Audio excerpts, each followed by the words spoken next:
Сөздікпен жұмыс, шифрлеу, шифрование, encryption. Ақпараттарды қорғаудың барлық технологиялары әртүрлі шифрлеу әдістеріне негізделген. Шифрлеу дегеніміз рұқсаты жоқ тұлғалардан ақпараттарды қорғау мақсатында оларды түрлендіруді айтады. Бұл процесс қайтымды процесс. Кез келген шифрлау әдісінің ерекшелігі бұл әдіс үшін мүмкін болатын барлық түрлендіруді таңдауды анықтайтын кілтті қолдану. Яғни шифрлеу дегеніміз біз шифрлеп ақпаратты жасырып қойсақ, дешифрлеу арқылы қайтадан жасырылған ақпаратты қалпына келтіре аламыз. Ақпараттың бөгде адамдарға мағынасыз символдар жиынтығы ретінде көрінуі үшін арнайы шифрлеу алгоритмдері жасалған. Яғни қандайда біз ақпаратымызды жасырғымыз келсе, мағынасыз сөздері арқылы шифрлаймыз және өзімізге қажетті уақытта дешифрлеу арқылы қайтадан мәтінімізді өз қалпына келтіре аламыз. Шифрлеу алгоритмдерін екіге бөлуге болады. Бұлар симметриялық және асимметриялық.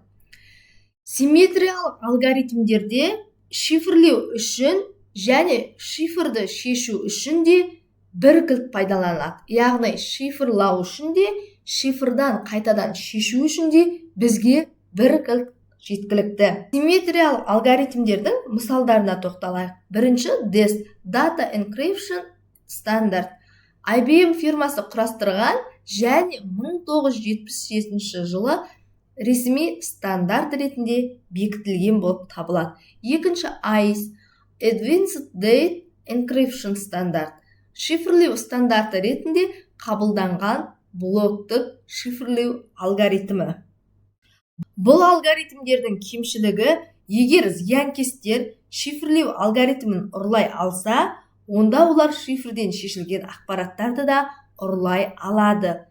Яғни симметриялық алгоритмнің тиімсіздігі. Екінші, асимметриялық алгоритмдер екі түрлі кілтті пайдаланады. Біреуі шифрлау үшін, екіншісі шифрдан шешу үшін қажет болады. Яғни бірінші кілтіміз шифрлау үшін, екінші сол шифрланған құжатымызды шешу үшін қажет болады. Асимметриялық алгоритмге RCI, яғни Raves, Chamber және Edelman авторларының аты жөндерінен құрастырылған. Бұл шифрлеуге де әрі цифрлық қолтаңбаларға да сай келетін бірінші жүйе болып жатады. Бұған қарапайым біздің электронды цифрлық қолтаңбаны жатқызуға болады. Бірінші шифрлеу үшін, яғни біз OutRSA кілтін қолданамыз, яғни аутентификация жасау үшін, және содан шешу үшін, соңғы қолымызды қою үшін біз RSA-ны пайдаланамыз, яғни екі кілтті пайдаланып отырмыз.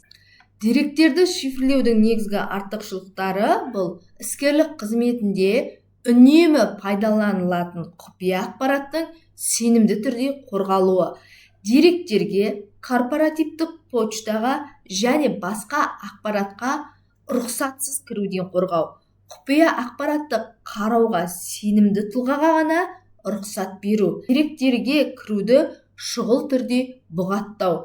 Яғни бұл шифрлаудың негізгі артықшылықтар деп отырғанымыз, үнемі іскерлік қызметте үнемі пайдаланатын құпия сөзді сенімді түрде қорғау. Яғни шифрлау барысында біз өзіміздің ақпаратымызды сенімді түрде қорғай аламыз. Яғни корпоративтік үлкен мекемелердің почталарын қорғау кезінде және рұқсатсыз кіруден қорғайды. Құпия ақпаратты қарауға мүмкіндік бермейді. Яғни тек қана сенімді тұлғалар ғана қарауға мүмкіндік береді. Бейжіңдер шифрлауын жүзеге асыру үшін мен қазіргі таңда ағылшын алфавитін қолданғым келіп отыр. Алфавитта символдар 0-ден 1-ға дейін, яғни -1-ға дейін нөмірленеді. Яғни 0-ден алфавит саны нешеге тең, соға дейін нөмірленеді. Мысалы, A бізде 0-ші сан болып есептеледі. Z 25. Енді ары қарай мен қандайда бір сөзді алайын. Менде енгізілген хабарлама программ сөзін мен шифрлауым қажет.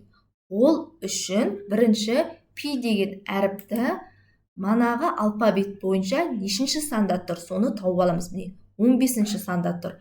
Дәл осылай тауып алып, әрбір әріптің өз санын қойып шығамыз.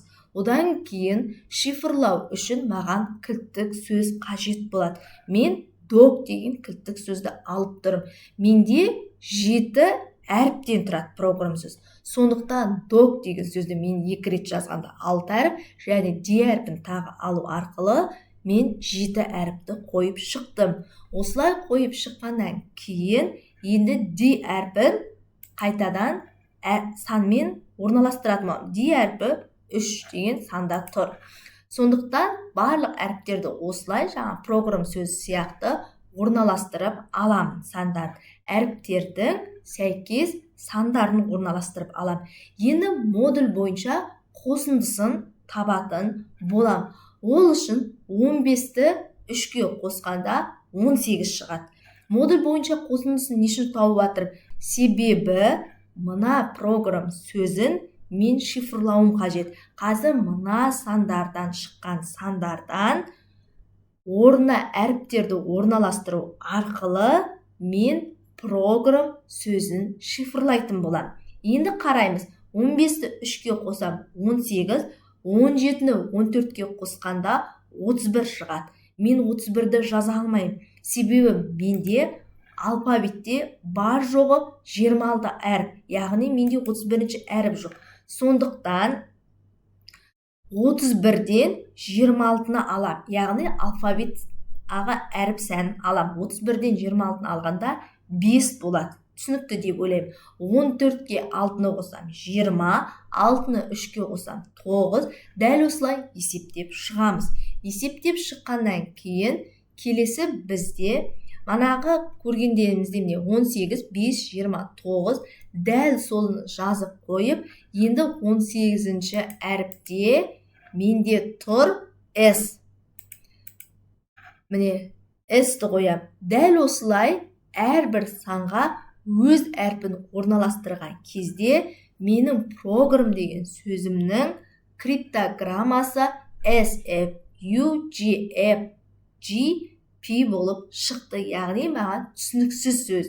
Яғни шифрладым. Менің криптограммам және док деген кілттік сөзім мынау соңында менің қайтадан енгізілген хабарламам шықты. Міне 18-де 3 алам. 15 мана көрсете кетейін. 15 пи әріпі. Дәл осылай қалған әріптерді де есептеп шығамыз. Міне 5-тен 16 алмайды. Мына жерге 26 қосам. 26-ға 5 қосам 31, 31-ден 14 алам. 17 әріпі. Дәл осылай криптограммамызда кілттік сөзіміз және соңғы шыққан енгізілген хабарламамыздың нәтижесін алдық.